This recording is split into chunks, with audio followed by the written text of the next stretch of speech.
Tidak ada jaminan yang bisa kita pegang kecuali jaminan dari Allah. Tidak ada rasa aman kecuali dari Allah. Semuanya kan cuma dari Allah. Nah cara-caranya itu ya salah satunya begitu. Aku ora percaya karo asuransi, haram dosa jelas. Katanya Indonesia itu termasuk bagian dari riba dan seterusnya. Jur ngopo asuransi sesuk nek mati dianu, ini padha karo malah njaluk mati kuwi. Ya ta. Sok nek lara iso anu, padha karo malah minta sakit ya. Berdoa untuk sakit. Udah daripada begitu asuransi sama Allah saja. Sedekah udah dicukupi oleh Allah. Karena Allah lah yang maha mencukupi. Yang bisa mencukupi kan Allah. Yang bisa mencukupi anak cucu kita kan Allah. Tidak ada yang bisa mencukupi diri kita, anak cucu kita, keturunan kita selain Allah. Harta kita tidak akan pernah bisa mencukupi anak cucu kita. Kenapa saya bilang seperti ini? Karena orang pelit itu biasanya mikir anak cucu. Bahkan diri kita pun tidak bisa kita cukupi kecuali Allah mencukupi. Apa yang akan terjadi sehari, 2 hari, seminggu, sebulan, 2 bulan, setahun yang akan datang? Apakah kita masih cukup? Kita nggak bisa mencukupi kita itu hanya dicukupi oleh Allah. Hanya Allah yang bisa mencukupi kita. Nah oleh karena itu bergantunglah kepada Allah. Jangan bergantung kepada selain Allah. Selain Allah itu macam-macam. Kalau di zaman modern seperti ini, kemusyrikan yang terbesar itu adalah menyekutukan Allah dengan harta. Surah mungkin saya menyekutukan Allah dengan keris barang wis mbel kudas keris mah tendang uyu sisan. Nenek menyekutukan Allah dengan uang ini masih sangat mungkin dan orang ini sangat populer itu. Saingannya Allah kan duit. Antara Tuhan dan uang itu. Nah rasa pelit itu kan asalnya di situ. Kita percaya bahwa uang itu menyelesaikan masalah. Tidak, yang menyelesaikan masalah itu Allah. Kamu punya uang 1 triliun. Udah nanti kalau sakit macam-macam cukup. Sampai anakku, cucuku. Ternyata kamu misalnya kena sakit, biayanya 2 triliun habislah, kurang. Gitu? Karena yang mencukupi itu hanya Allah. Loh, nah caranya agar kita cukup kan, kita murah hati, suka memberi. Ini bukan hanya untuk yang di sini tuh, yang nyetel di YouTube. Jangan suka mewah-mewahan. Mewah-mewahan terus ngopo? Ya boleh aja kita menggunakan harta benda-benda mewah kalau kita sudah melaksanakan hak-hak harta. Kalau kita lumo, itu ora lumo wae ngopo? Umpamane misale mobil rego 500 juta. Nah, kalau pelit ya untuk apa? Bahaya. Sudah terlalu banyak lah kita melihat. Jadi kalau melihat fi'lullah, perbuatan Allah itu jangan satu generasi.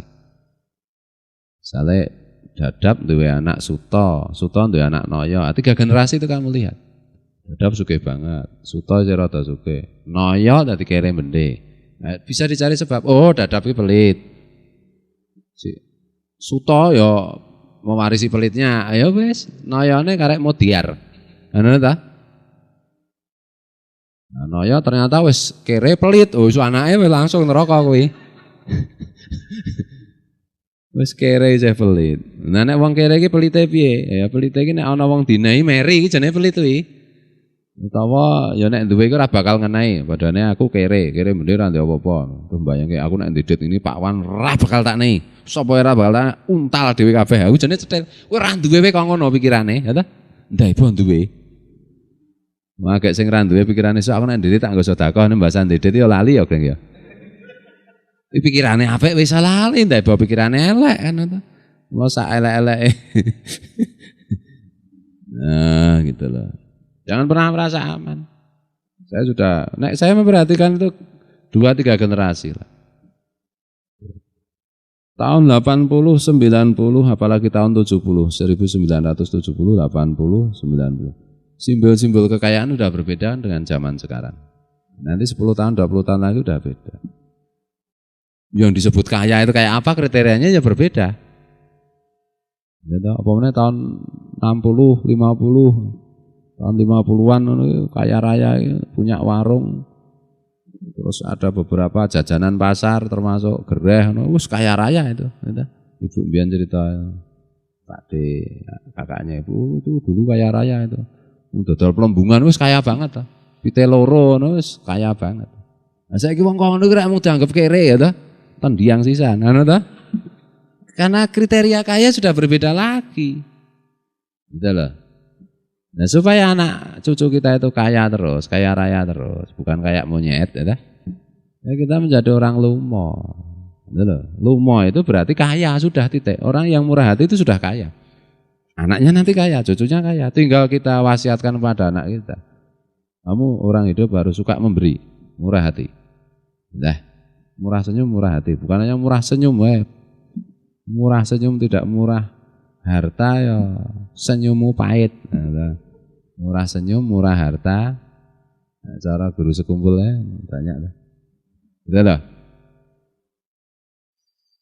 Nah, itu akan terus-menerus kaya raya. Ini nek ana saudara kita kere ya rasa donekke kowe cetil ya. Nek ra cetil mungkin wong tuamu sing cetil. Utawa mbahmu. Jangan begitu.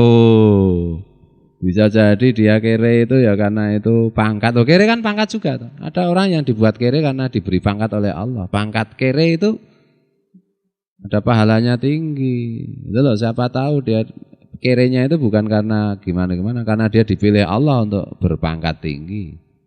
Gitu toh?